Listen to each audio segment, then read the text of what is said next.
First of all, good evening, everybody. Yeah, as Sandra said, I would like to talk about analytics use cases and also about the challenges that we face in implementing projects within IoT and also with a differentiation between IoT and industrial IoT. So let me share my screen and then we'll just jump into it.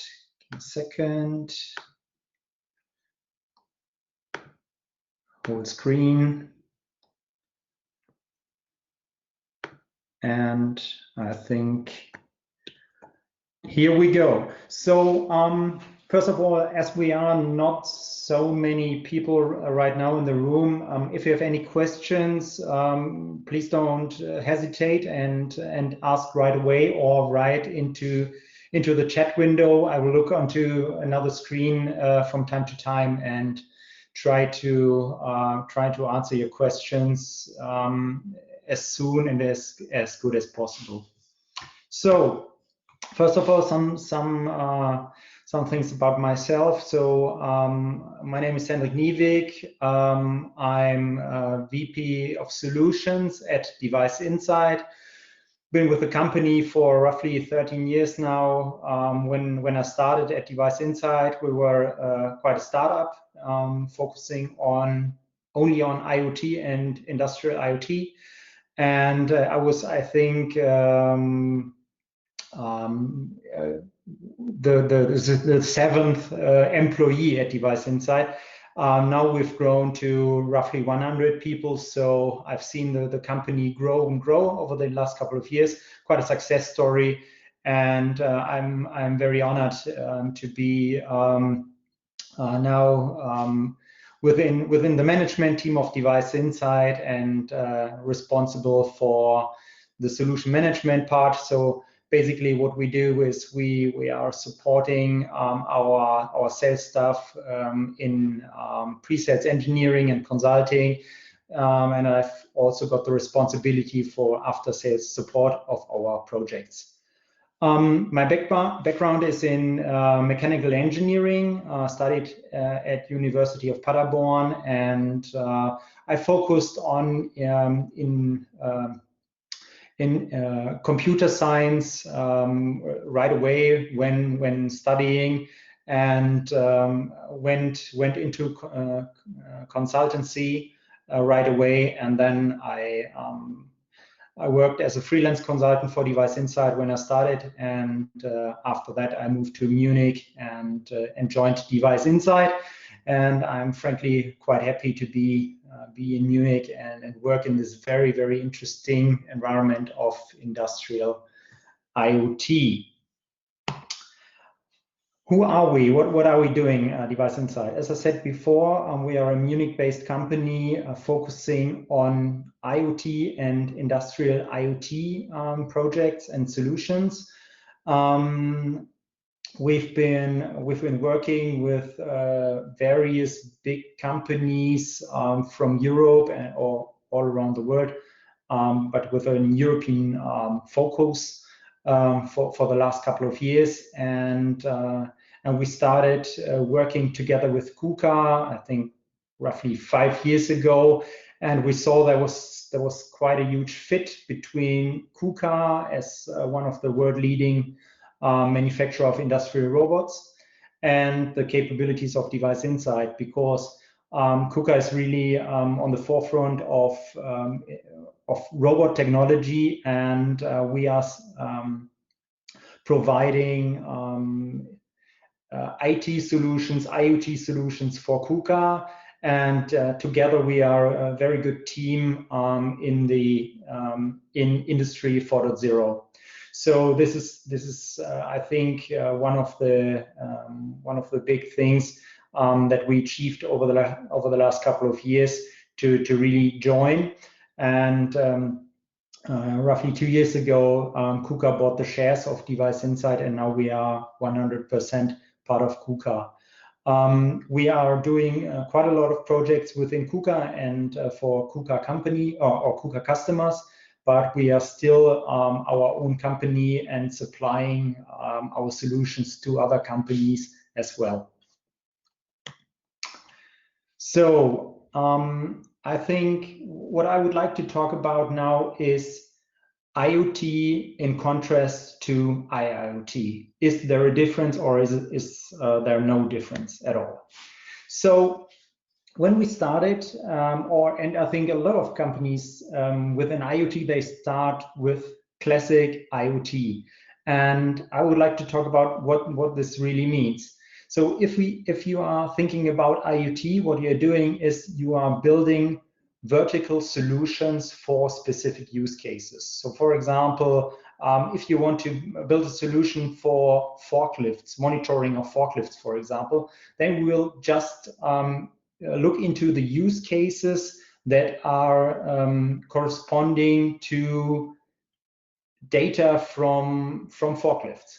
And you will build a highly integrated platform for exactly those use cases and really do everything that you need. You can get all the data from this type of machine, and typically your customer or our customer, as we are providing our solutions as Device Insight, our customer would be the manufacturer of those forklifts. And then you will get all the access to the parameters, to all the data points from this specific type of machine. And you will really focus on optimization of the utilization of those machines. You can provide services, for example, remote service for the service technicians of this forklift company, and so on. So this is basically what IoT is all about. And we've been very successful in this market, and other companies are very successful as well. So the thing is, in those kind of projects, they really scale, because you will focus on companies who are bringing huge numbers of those devices into the field, and you have always comparable machines in the field. So you really can get the most out of the data, because you have a very broad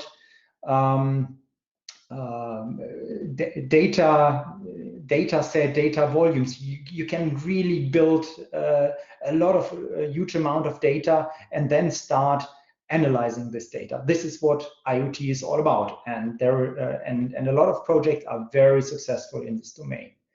And then over the last couple of years, everybody thought, okay, but now let's look into the shop floors. Why don't we just use what we've learned in IoT and bring this into the industrial domain? Because a lot of those devices, such as robots, grippers, whatever, machine tools, and so on, they are standing in shop floors, and they are gathering data as well. And why don't we bring what we've learned into industrial IoT? And now the challenge starts, because now you are talking not to the manufacturer of those goods, not to the manufacturer of the robots, such as KUKA, but now you are talking to the operators, for example, to the OEMs, to those big companies who are producing cars, for example, or everything. So those are now your customers, and they have very, very different challenges and very, very different ideas of how to look into the data. They are not that interested in just looking into one specific type of machine, not, for example, not only looking into the data from the KUKA robot, because if it is working properly, then it's fine. So they are more interested in looking into their processes. So they have their internal value chain. Their goods are going through their shop floor, and this is really what they are looking into. And those kind of customers, they have a very, very challenging set of devices in their shop floors, old machines combined with new machines, different protocols, and so on and so on and so on. And this really makes it very challenging to take what you've learned in IoT and bring this more or less 100% into the domain of industrial IoT. So what are the typical buzzwords that we are seeing right now? So in IoT, but also in industrial IoT, everybody is looking into those buzzwords such as predictive maintenance. They want to do data analytics. They want to gather data, but they also have challenges. So they are talking about greenfield, and they are also talking about brownfield. What this means is you will, if you are talking about greenfield, then it means you are thinking about a new installation, new types of machines, new locations where you will put in the newest and the best of the machines that you can get in the market. This is greenfield. This is very good for you because if you want to gather data, because newer machines typically are already they have interfaces where you can easily gather data from, and so on and so on. This makes it easy for you, but in this case, you will only have a very small base of installed base of devices, because at the end of the day, the installed base in brownfield is so huge, and you have thousands over thousands of machines in the field. But in some cases, they are fairly old. They may be 10 years old or maybe even older. And interfaces to those types of machines, they are really not that suitable for gathering loads and loads of data to build big data silos and so on. They are not done for that. So now everybody's looking into how can we gather data, and what are the prerequisites that we really have to build. So everybody's talking about we need comparable protocols, and we need to have common data semantics. So this is why we are hugely or seeing a lot of push in the direction of OPC-UA, for example. But OPC-UA is only one part of that. You also need some kind of possibility to describe all your assets that you have on the shop floor in a generic way, and this would be something that is done with the asset administration shell, for example, and so on. So those are some of the buzzwords that are right now in the environment of IoT and industrial IoT, and you really have to look into that. Maybe 2 to 5 years ago, there was a huge push in the direction of let's do proof of concepts. So everybody was really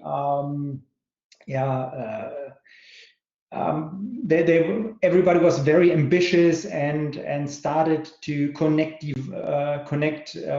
edge devices to machines, building interfaces to those machines, and doing proof of concepts. And I think now we are on a point where we can all agree proof of concept, yes, they work. So you can prove that you can gather data from the machines.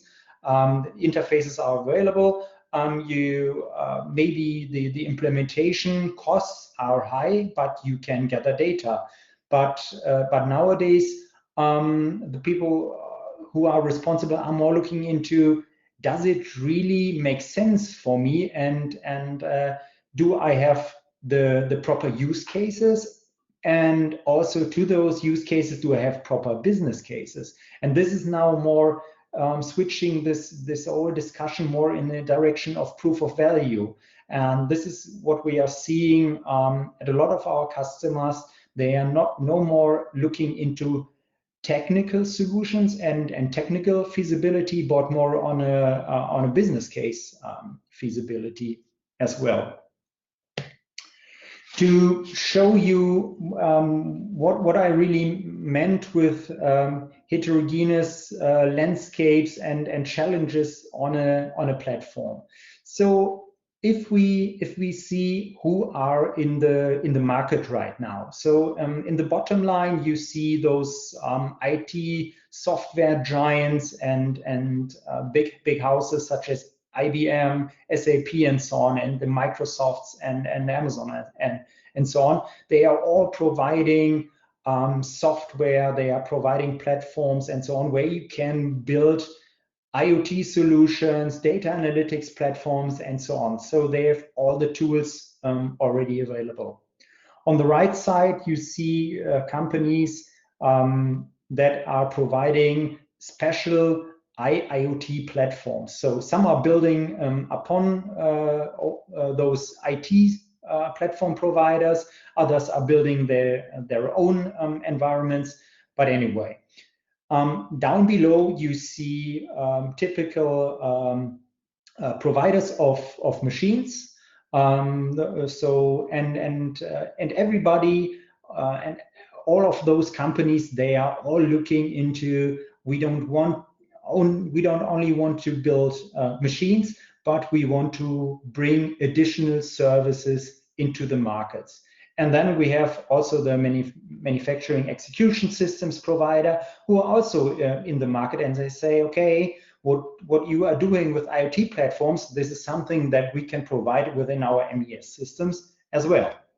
And if we now look from an operator perspective, you are a bit, I don't know, let's say unclear what you really have to do, because at the end of the day, you have your machines on your shop floor, you have a brownfield installation of those companies, for example, and then this is your landscape. And at the end of the day, what now happens is the following, that everybody has his own kind of an ecosystem.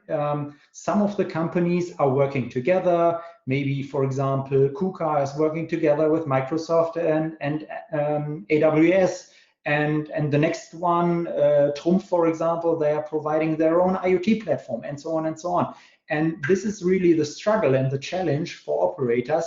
So they're looking into who is the right partner. When I want to gather data from my shop floor, what is my solution now? And if we are looking from an IoT perspective, it's easy, because if you are only looking into KUKA robots, you will get the KUKA IoT platform and the KUKA IoT solution. It's easy. But if you are looking as an operator on your shop floor and you're more interested in your complete process, where metal parts, for example, are they are put into machine tools from Hella or from DMG Mori, for example, but they are handled with a KUKA robot, and then they go on a conveyor belt and so on. Then it really gets challenging, and this is one of the big challenges or problems right now. What everybody right now has who is operating shop floors right now. Okay, but anyway, so if you now think about, okay, we are now possible, or we have the possibility to get the data, but what do I do with the data now? So if you are able to get data from your devices in the field, then you have at least three streams of possibilities that you can do with your data. So, for example, if you are gathering data and you look into the historical data, then you can do data analytics based on this data. So really drill into your data lake and do data analytics on this data. Another thing is, if your IoT platform is already in place and you are getting data all the time, and maybe you want to do alarming on your data, then you have to look into the real-time data and do event processing, or maybe even complex event processing. This would be the second possibility. And if you if you combine both and now look into yeah, maybe alarming is not really what I'm interested in. At the end of the day, I would like to get insights from the data and be able to predict events in the future. Then you would look into prognosis of data, and this would be then the basics for your predictive maintenance. And all those use cases are what customers are really interested in. But it's a kind of challenge, and it's kind of a journey for customers to go in this direction. So when we talk to customers and their requirements, I think everybody wants to do predictive maintenance, wants to do predictive analytics, and so on. And this is always some kind of a journey we really have to take them with, because as you can see in this chart, the business value really lies into this kind of predictive, prescriptive analytics and so on. But the complexity also is very, very high. And in some cases, or in a lot of cases, within the discussions, we, but also and most important, our customers, they really realize that first of all they have to build the foundation to go in the direction of analytics, and it's not that you can start on top, but you really have to build the foundation, do the groundwork first of all. We take what we would like to do is we would like to take our customer on some kind of road and some kind of an analytics challenge. So you see, when we are talking about the known technologies and known business model, then we are talking about reactive service. So this is basically what our customers are. What they know, what they are doing, and this is something that you could already enhance with the use of IoT and IIoT. But at the end of the day, they want to go in the upper right direction, and you really have two two possibilities. So you could think about. I will stay in my known technology, but I will discover new business models. And this is something where we would go in the direction of predictive maintenance, for example. Or you would like to go in the direction of new technology, but you would go with your known business models. And if you combine those, then you would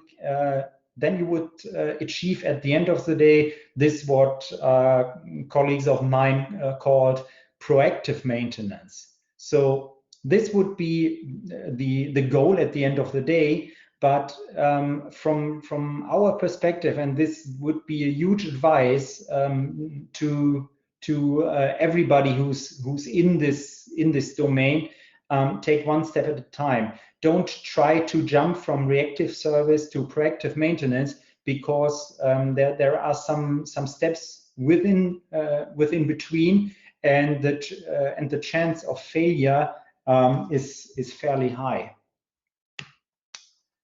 So when we're talking to our customers, we really have to look into what do you want to achieve, and what's your pain point, and then derive from that your analytics tasks or your task. So in this chart you see you have your over time you have your typical cost and profit curve.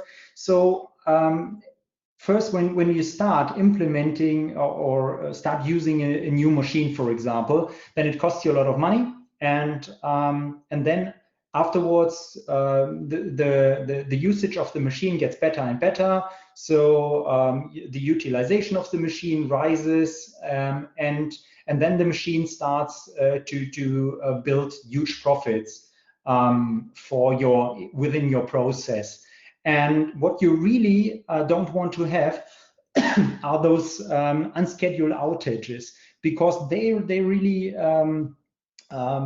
hugely inflict your profit, and you really want to use the machine as long as possible, but you will have outages with all machines all the time, but you really want to know and you want to plan when this outage will be, so that you can combine, for example, service on various machines, and don't have service on machine 1 on Monday and on the other machine on Tuesday, when those machines are working correspondingly. So when they are inflicting each other, and you have the situation that machine B has to wait for machine A to be up and running once again. So this is typical in a production process. And so you really want to look not only so outages are okay, but you really want to have them scheduled. You want to have some kind of prognosis when this outage will happen. This is something that we see all the time within the industry. So when you are talking to customers, you have various possibilities. You can go very high fly and say and bring ideas to the table. I don't know, pattern recognition on the data, or image recognition, and so on and so on. But those kinds of ideas really have to be it really has to be prepared to confront your customers with those kinds of technology and so on. So our advice would be go on this journey together with your customer, and really show them, give them an understanding of what you are doing with the data and what you are programming, and how they can understand what the systems are doing. So if you're going into a discussion with a customer and provide them with solutions that are kind of a black box for them, they will be very, very hesitant, because you have domain experts on the shop floors, or in the production process, who know quite a lot about their processes, and they all see and they have their ideas how to improve their processes. And this is what you really first of all have to do. Get their knowledge out, and build trust between yourself and the experts at the customer, because this is really how you can afterwards implement the highly sophisticated models and things. But first of all, you really have to show them that you are doing the groundwork together, and then afterwards you can start doing the highly sophisticated analytics models and so on. So this is some kind of some kind of a process, really, what you really have to look into and discuss this with your customer. So what are the what influences for example, your process, or what influences the quality in your production process. So we had a project, I think 1 year ago, where we looked into data of a welding process, and there was quite a struggle with the implementation partner who built the manufacturing cell where automated welding process was taking place, and they had in some cases they had poor welding spot welding processes, but also the cycle time was not right, because the clamps for the welding process, they had to reattach several times until everything was right, and so on and so on and so on. And it was really an up and down and back and forth between the customer and then the system integrator who built the cell, and so on. And when we looked into the data, we saw that the material quality, so the things that had to be welded, the quality was not that. I wouldn't say good or bad. It was. It had a lot of differences in some dimensions and so on. And this, at the end of the day, led to those problems in the spot welding process. And we didn't figure this out with data analytics, but just at looking into the data, and then going into the process, and then doing some material analytics, and just by looking into onto the material itself, you could see, okay, this one was a bad spot weld, and it was twisted material. So this is something that you really have to look into. So look, what are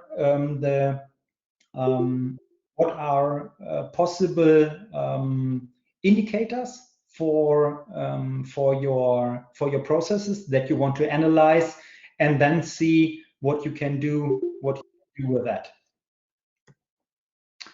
So now some implementation examples, what we did in the past. And one example is also in metal joining. So also in this case, it's what's called rotation. It's a welding process as well. And so what we did in this case was basically it's a fault detection of this welding process as well. And what we did was a correlation between oil temperature in this case, because it's an hydraulic assisted process, and then with the process time. And the most important use case in this case was more on the visualization of the data, to give the experts at the machine and the experts on the shop floor a possibility to have a proper look, or an easy look into the data first of all, and see if or analyze if there is some kind of deviation in the process, and then to look into the goods that were produced and have this this easy tool. And this was also built to get the trust of the people on the machines. What you always have to keep in mind is, first of all, what I said before is do the groundwork first. So in some cases you have ideas of what you can do with the data, but you don't have really a plan how to gather the data. And in some cases it gets frustratingly expensive and time consuming to gather the data. So look into not only in theory what kind of data you would like to have and what you can then do with the data, but also always have to keep in mind what is the databases that you are can achieve, and start from there. So start small, work with the data that is already available, and then build upon it. It's easier to add more data afterwards than building great ideas, building great models without having a clear answer of how can I get the data, what kind of data can I get, and what does it cost at the end of the day. Because if you are talking about industrial IoT and running production processes, you are really limited in collecting data from running machines. It's fairly complicated to do updates on machines and so on. So always keep in mind, work with that, what you can easily achieve. Another thing, and this is really no rocket science, but it was quite good for the customer. We wanted to look into this proactive maintenance use case, and this also some kind of machine tool, and we looked into when does this machine has to go into service, and because those machines on the shop floor, they were serviced on a typical calendar-based system. So I don't know, every 6 months or so, someone will some service technician will go in on the shop floor and do a maintenance, have a maintenance window for this machine. But if you are in a production process, maybe where you don't have a complete forecast of how your machine is working, and you're not doing 3 shifts all the time, maybe you are working on a kind of a job shop basis, then you need some kind of forecast, and this is what we did with just some kind of linear regression. We took the operating time of this machine, gathered this from the OPC array server, and then did a very easy linear regression of the operation time, and then did a prognosis of when it will reach the threshold. And this is something that you really can explain to your customer, and this really brings a benefit to them, because after if the data quality is good, then they really can forecast when their machine needs to go into service. Other things also from projects, in this case from forming machines, we looked into the data and looked into Anomaly from machines as well. So we had from this forming machines numbers of strokes in as one dimension, and then some kind of an angle detection.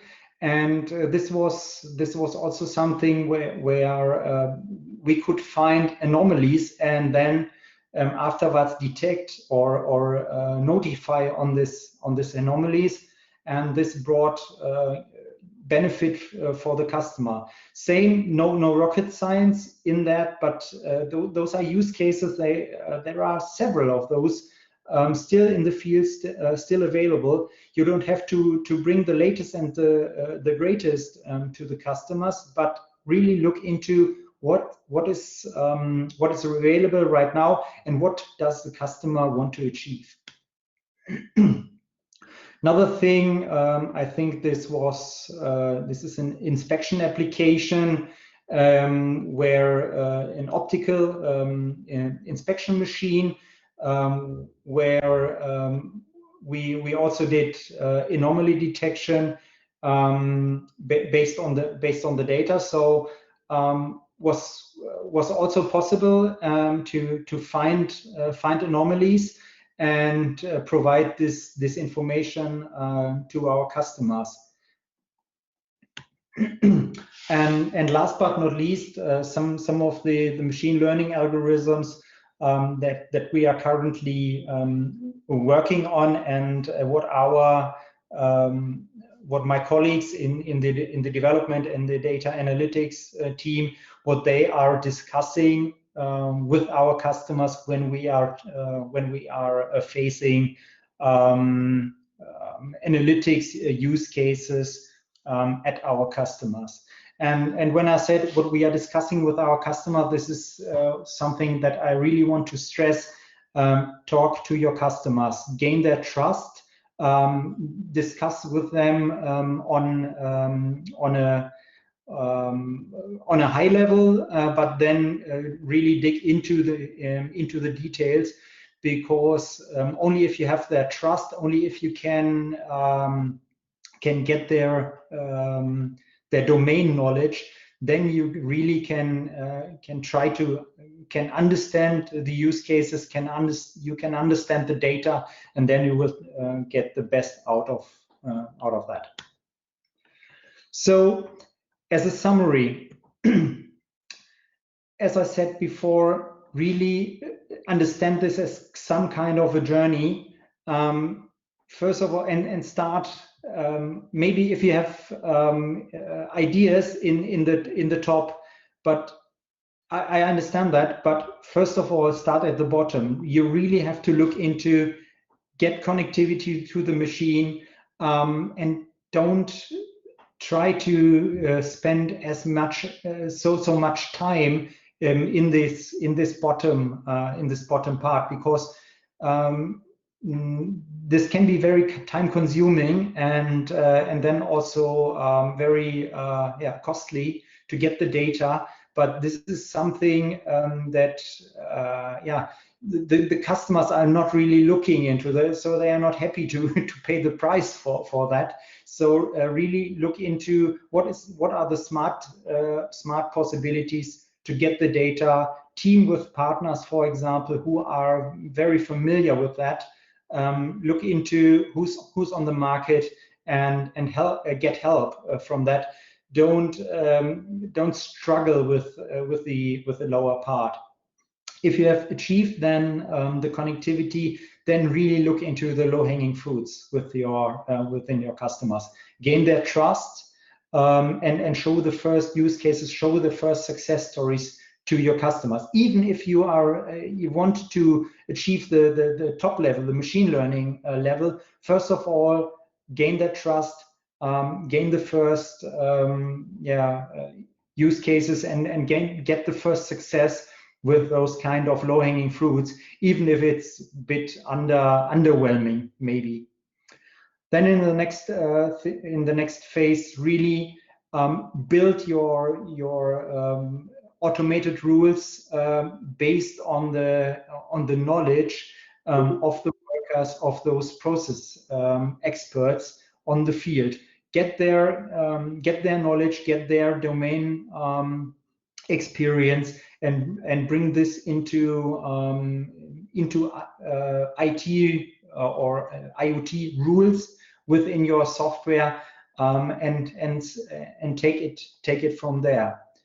Afterwards, you can really look into statistical methods, into more advanced analytics models, and so on, because if you have already mastered the lower three parts of this pyramid, then you already have the trust of your customer. And afterwards, if you have succeeded with all that, then you can bring the big guns really and go into machine learning and so on. Then you have already gathered the data, and you have your peer partners at the customer, and then you can build those models at the customer together with those experts and make successful projects. In a summary, what I really would like once again say, IoT and IIoT use cases and the prerequisites, they really differ. So don't take it as granted that something that worked in IoT will also work in IIoT, because if you need a huge database of one specific machine, for example, from an installed base of, I don't know, 20,000 devices, you won't find this on a typical shop floor, because you will only get a handful of the same machines on shop floor, and then but a lot of different machines. So this is really something you have to look into. We see really a lot of potential for artificial intelligence, data analytics, and so on, and they will really bring huge benefits to IoT and IIoT solutions, but do first things first. Another thing is you might have great use cases, but those great use cases may come with very, very weak business cases. So really ask yourself the question and discuss this openly with your customer. Are they still worth it? So maybe you can predict something, and maybe you can predict a machine outage, but it will if it will only happen every couple of years, or it doesn't make sense because in the production process, this is not really a bottleneck machine, because the customer has several types of those machines, and he can just take it offline, repair it, and bring it online back again without any struggle. Then it doesn't make sense to look into those use cases. So always look into both. And the last thing, I stress this a lot, I think, talk to your customers, get their insights, get their domain knowledge, gain their trust. If you're just saying, okay, we are the experts in data analytics, just give us the data and we will get the greatest and latest insights from your data, they will be very hesitant, because they invested a lot of time, lot of knowledge, lot of sweat in their production processes, and they want to be integrated in what you are doing. So really talk to the customer and gain their trust, and do a project together with them and not only for them. And this is what I would like to bring to you, and now I'm open to your questions.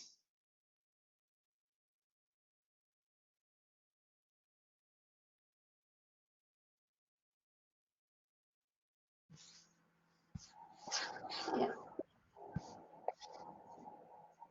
Somebody wanted to ask a question? Sebastian, can I ask a quick? So thank you very much for that. I really like, especially in the talk, the stuff you're saying about first things first, and not always looking into that neural network, deep learning solutions and everything, but start with a real rule-based model, because most of the time the data is not there and everything. But can you give us a small idea of how much of the analytic work is done in the more advanced stuff, like the machine learning stuff, and what portion of the things is going with rule-based thresholds and all these things?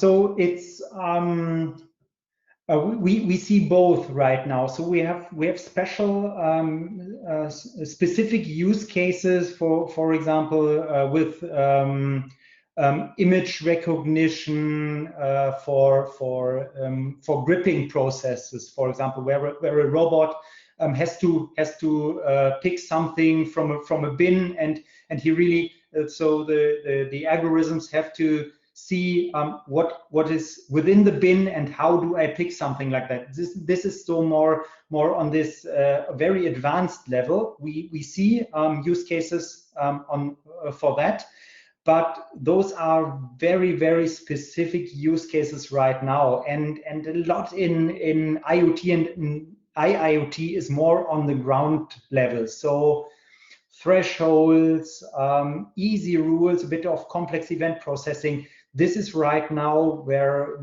at least we see a lot of work to be done. Maybe it's a bit frustrating because everybody wants to do the latest and the greatest, but at least from my perspective, this is the reality. Thank you. Same impression here. Thank you very much. Very refreshing talk to hear that from an expert like you. Thank you very much. You're welcome.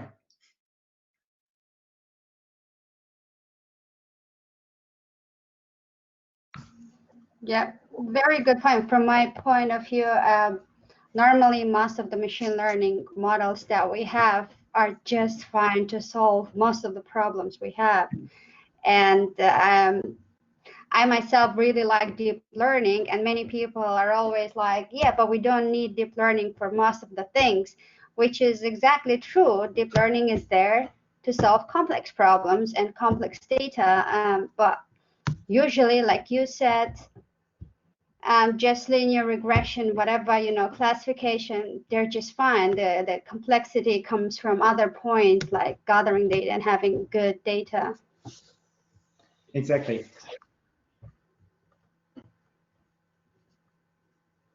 Any more questions? I don't know if we have time. Maybe we can just one small question from my side. You also talked about, I really don't remember which slide it was, but you said it was a slide with multiple levels or steps where you were showing where the data comes from, why something happens in the data, just right at the beginning, I think it was, more or less. Yeah, a little. Right. So like diagnostics, analytics. Do you think, in your experience, you've had a lot of experience, does that usually happen that the customers really want to know why certain predictions are there? Why we come to certain conclusions based on the data? This is a very huge point in the whole machine learning community, because most of the things, also one of the arguments against database models is that we can't really explain, they lack explainability. Do you think customers usually also want to know, why? Yes. Yeah, I totally agree. Customers, this question of why is very important, I think, for our customers. This is something that I wanted to express with this thing about gaining their trust as well. So if you come with great models to the customer, but you really cannot explain what happens within this model and why it behaves as it does, it is really challenging to implement this as a customer, and make or build as much trust that the customers are running those models and and at the end of the day, their production processes are then based on, or in parts at least, are based on the things that come out of those kinds of models. This is it's challenging right now. So it will take some time, I think, and it will take success stories from the community, I think, to show those customers, yes, it works, and yes, it can work within your process. Yeah. Thanks. Welcome. Any more questions? Yeah. Hello, I'm Chase. Thank you for the presentation. I'm actually from the customer side, working in the pharmaceutical industry. So, Hendrik, can you share some of your experience or insight how you really bridge the communication between data scientists and domain expertise? Mm-hmm. So I see this this as one of, for example, my responsibility. So I take my team, who's also responsible for this for data science, or also our partners in data science when we really need specific expertise.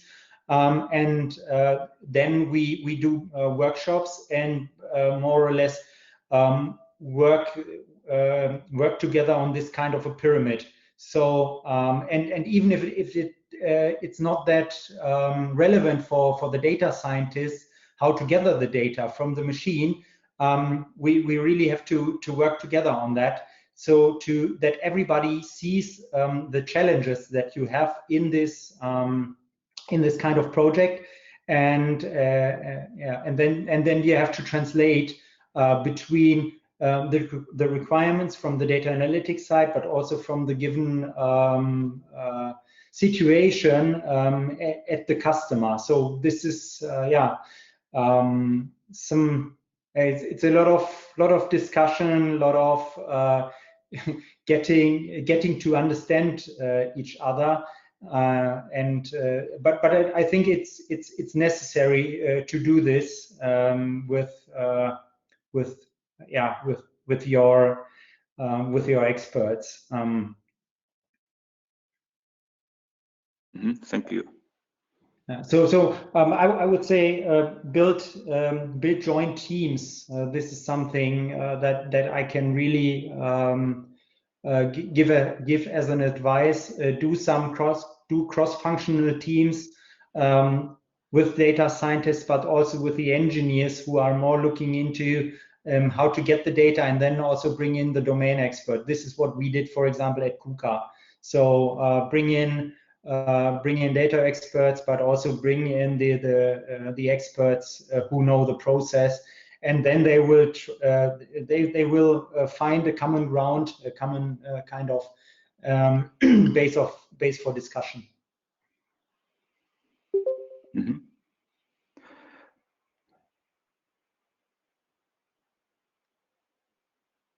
Okay.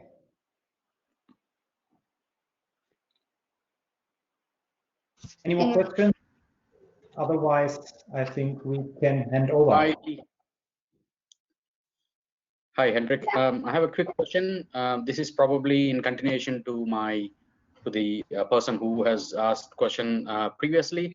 So have you evaluated all these IoT platforms, IIoT platforms, and then do you have any suggestion on which platform is better in terms of features to integrate all the machine learning, algorithms and device connectivity, managing all of this in one platform? Well, I don't think that I really have an advice on that, because Typically, when we do projects, we look into the data. Some of our experts, they are familiar with R, working in this. Others are more looking into Python and working more in the typical Python environments. For example, the complex event processing, when we are running on our IoT platform, we are building the rules on Kafka Streams basis. So this is at least what we are doing right now. But when we go to customers, they often they have already environments in place, and then we have to adapt to that. So I really don't have a suggestion or advice what would be the best platform. I think you can achieve your goals on various platforms, and really look what suits your best and what suits your use cases. Okay, great. Let's get started. So hello, everyone. I hope everyone's safe and healthy. Just wanted to more than 16 years of experience working in data science and analytics and business consulting role. I started off uh, with market research domain, swiftly moved into data analytics and data predictive analytics, and finally, for the past 7-8 years, been closely working on data science related projects. Core competencies wise, have deep knowledge in big data solution architectures, machine learning and statistical technique, and natural language processing as well. I've done my master's in computer applications, so that's my quick bio. I have been joined by my colleague Murli, who is a solution architect working as a BI and data warehouse specialist. Have more than 16 years of experience working on multiple domains. Alongside, we have been closely working together for more than 5 years now, and have been working implemented multiple solutions across different customers. Yeah.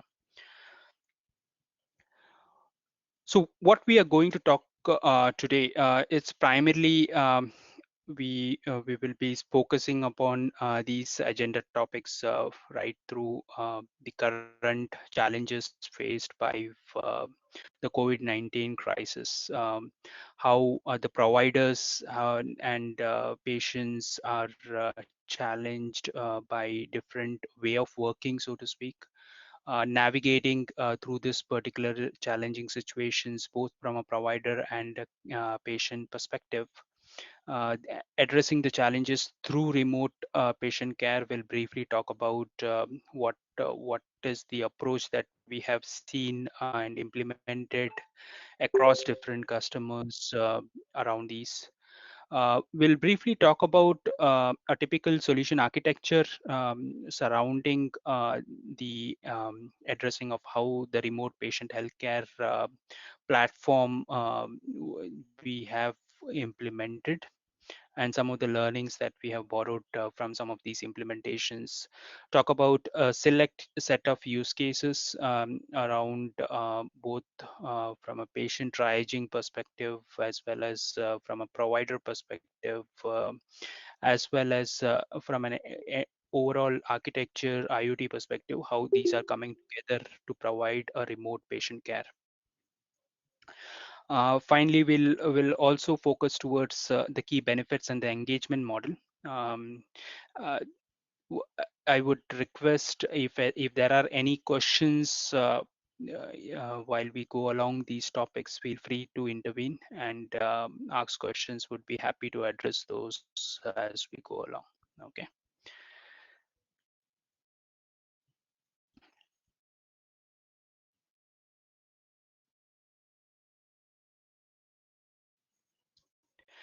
So from an the problem statement perspective, in the current situation, with the onset of COVID-19 crisis, or the one of the critical situations faced by the professionals today is the frontline staff. Okay, it's catering to different services, resources. The providers themselves have been faced with shortage of resources, and the surge in the facility footfalls itself has raised some anxious steps that needs to be taken from a provider perspective. How do we reduce the risks of even spreading this onset, and from both to the self as well as to the community? So there are a few steps that providers needs to take in order to enable the remote patient care. Uh, so build-up of non-COVID related clinical events. So in a situation where the pandemic is causing widespread spread of the diseases, there has been a selective care being provided for the non-COVID related clinical events, and how these events have been causing a lot of backlogs from a provider perspectives, and how they can do a self-triaging perspective from a patient perspective, and also do a remote patient care while the patients are home cared. um, how they can still continue to monitor their health conditions and provide the right set of interventions that are required from the provider perspective. Yeah. From a regulatory perspective, there has been a lot of I would say boost towards telehealth, in specific, whether it is telehealth via an audio video kind of consultations, um, doing a remote call with the patients and the providers, addressing towards their non-risk related consultations being done while the patient is at home. Also, there are a lot of Medicare facilities who are started to approve some of the telehealth kind of services, which is really a boost towards the provider network, so that they can continue to service their patients while they get the appropriate attentions, and all is in win-win situation. So these are the primary problem statement that we have noticed faced by multiple customers that we have worked in the past. And given the COVID-19 situations, these have been highlighted, and that's been becoming the need of the hour from an both perspective. So it has been a patient-centric approach that needs to be engaged from both from a provider as well as caregiver perspective. From an engage while the patients are at home, how the providers can engage with them for both primary and follow-up virtual care, right? So whether it is pre-screening of the patients, or while they are at home, while the patients are at home, how do they connect using wearables and device management? So this is where IoT is leading the effort, and we have seen while the patients are at home, the provider can continue to monitor their health conditions, as well as provide the right recommendations and interventions when the health conditions deteriorate to a given certain level, while also monitoring and reporting analytics, where the insights that are generated, the alerts and the alarms that are generated by these wearables and devices gets reported into an integrated framework. So we'll talk about one of the integrated framework that we created, um, and also gets as tightly integrated with the existing EMR systems, whether it is Epic or Cerner. So those kind of integrations being made available today by the advent of some of the advanced techniques like fire, which enables to exchange the data with minimal changes between different systems.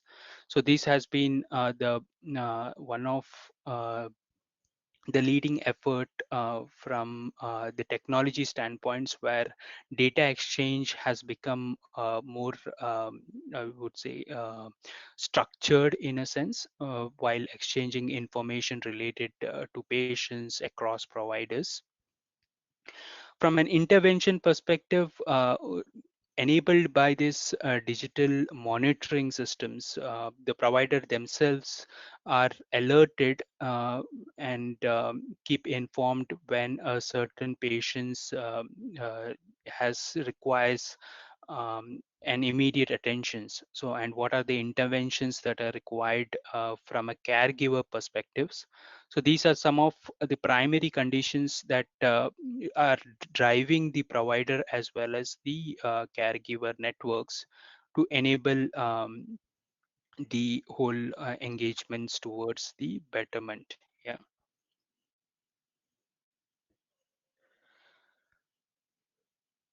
So from a solutioning perspective, what we talked about is while the patients are at home, how the self-screening or symptom screening and risk assessment can be done by using the simple connect conversational AI, for instance. So the providers can use conversational AI. Patients can access these conversational AI interface by staying at home, do some simple self-screening, self-triaging of symptoms, and identify what are the risk levels. Provide certain contextual information to the patients via these news channels.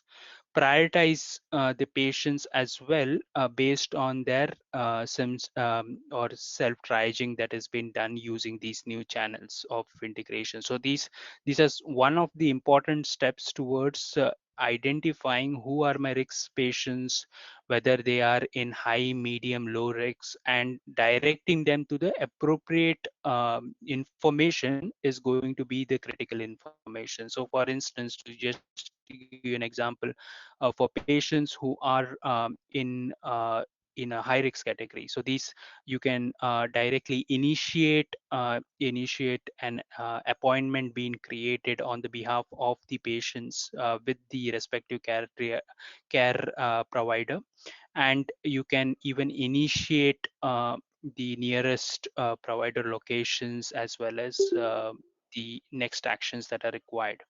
From an home telehealth perspective, it is also enabling how the video and the audio collaboration can happen between the patients and the provider, set up certain smart workflows which will authorize the providers for enabling the connect between the patient and the provider. While in the remote patient monitoring perspective, using variables and IoT, you can continuously monitor certain risk-based patients to identify what are the health parameters that are deteriorating in terms of health conditions, and given and it this particular data, the IoT data, which has been continuously streamed from the wearable devices, gets correlated with their health conditions data, which is pulled it from EMR systems, historical data, and looking at these patterns together, a right kind of recommendations or right kind of actions can be driven, or prescriptive actions can be provided to the patients as well as the caregivers to aid them in terms of right resources.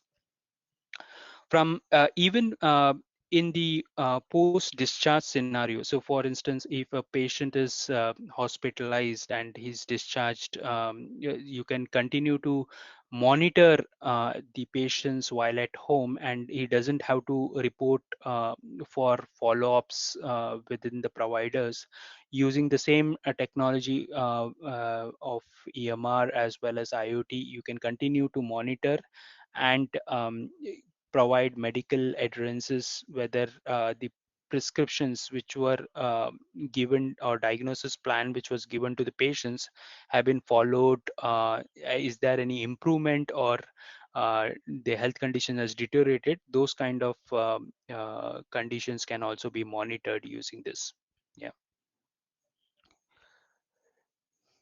So some of the key, one of the implementations that we have did using the patient care with connected systems is using this end-to-end platform. So few important uh, points that we taken into considerations while building this particular system is the standard compliance, right?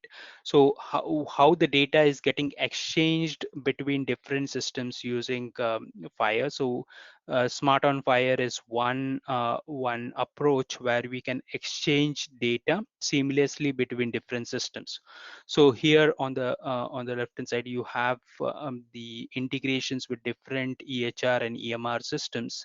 The platform can seamlessly using the variable devices, as well as the technology itself. The interconnect happens between the wearable devices and the mobile devices, the mobile apps, or the smart health connect apps that are built. They connect via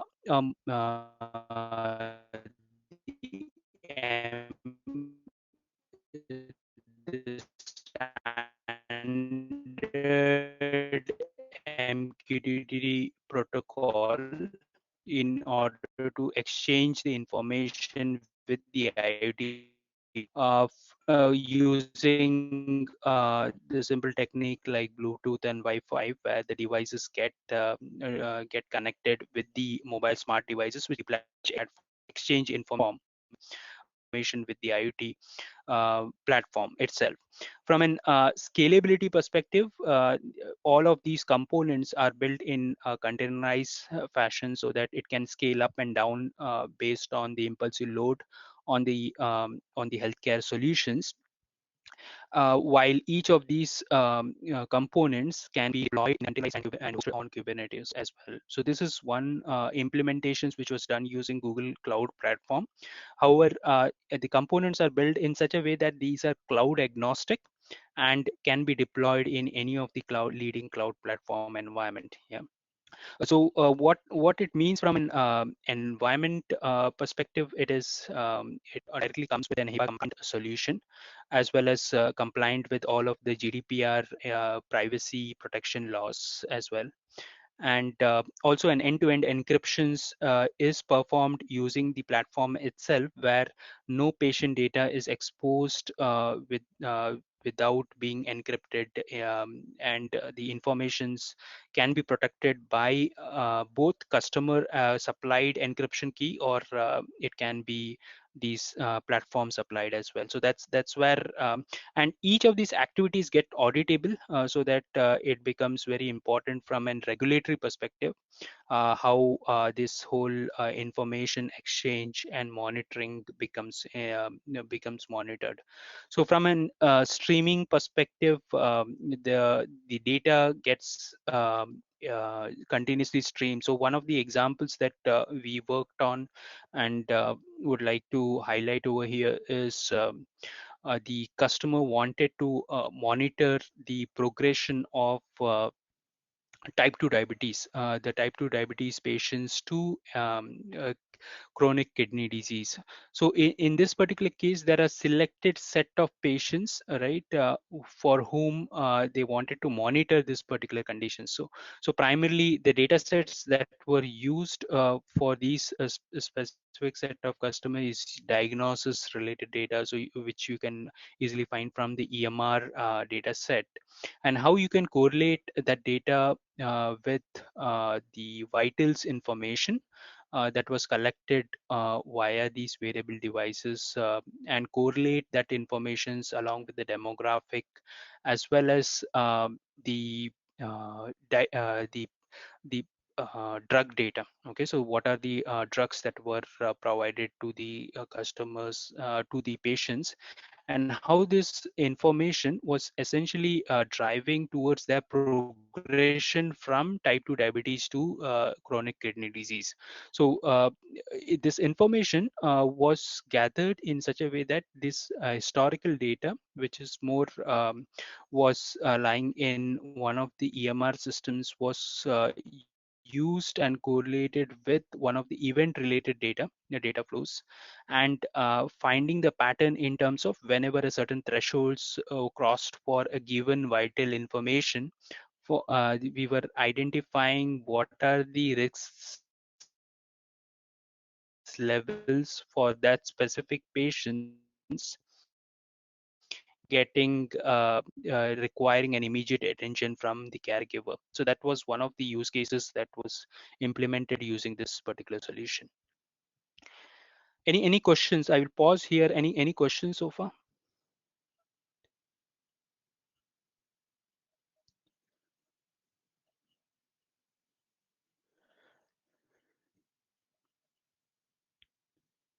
Okay.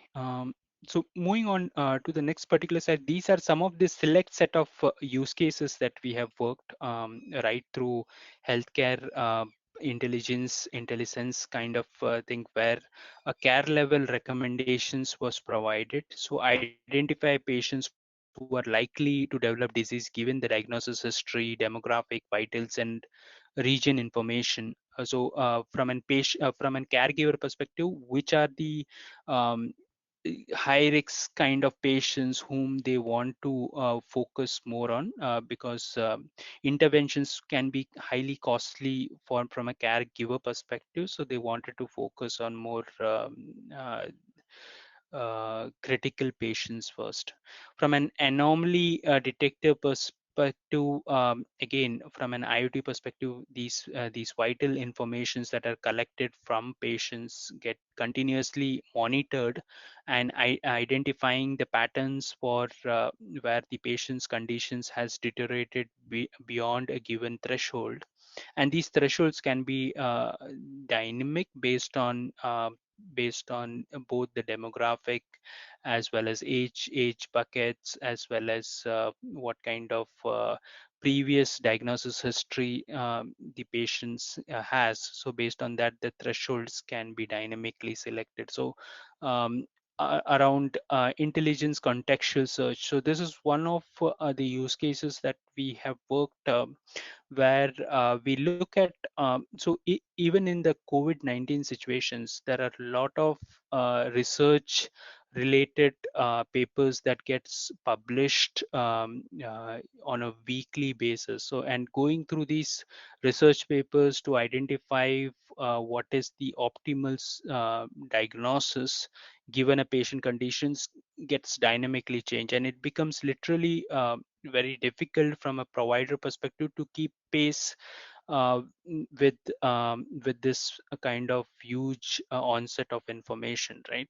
So using some of the critic using some of the semantic based search techniques, what we developed is how we can give a more contextual search to the physicians and nurse who can access this particular capability through a simple search interface, and given the meaning of that particular contextual search, you can skim through all these research papers from the backend and identify based on the confidence score which are the most likely research articles who are matching with these your search criteria. So some of these informations were fed into the provider recommendation systems to identify what are the optimal solutions given the conditions that are reported from the system. Yeah. So from a key benefit perspective, so some of the key benefits delivered through this particular system is how the improved service availability. So from the point to the patient care, remote patient care, how they are monitored remotely. They have the availability of the service 24/7 to access that informations, maximize the care delivery, so that you identify not only the select set of patients, but also able to cater to a larger sample groups. Scale the business efficiencies, make sure that with the limited staff and with the overburden frontline workers, how you can scale your business efficiency to focus on more critical cases and reducing the number of footfalls within your facility. Yeah. So from the typical areas that we have worked with different customers is around problem definitions and the setup of the IoT. So problem statement definition itself to identify what are the key data sources to be used, set up the end-to-end IoT framework for getting the data for analysis, some of the building, refining, as well as the AI models in terms of, given the business problem statement, what are the key drivers or key data points that would be required, what kind of models work best in this particular situation. Build data science pipeline for both data engineering, exploration, the model building, as well as model evaluations. And also from a deployment perspective, identify what kind of integrations would be required from an EHR and EMR systems, building a microservices based framework for deployment and implementing the whole solutions. Yeah. Any questions at this point? I will open up for any Q&A.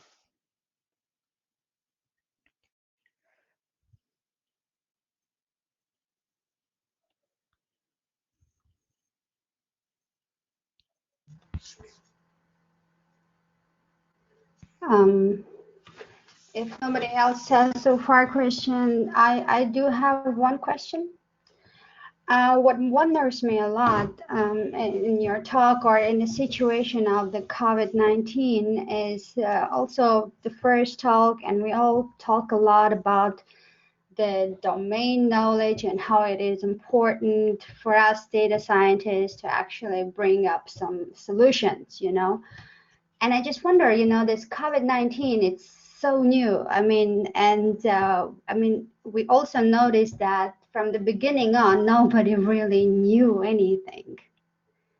I mean, even the domain experts, so to say, from in this point, like the caretakers or the medical staff, they had no knowledge about the problem themselves. I mean, was that any sort of a challenge for you guys, or how did you deal with the fact that nobody really knew what is the diagnosis for it?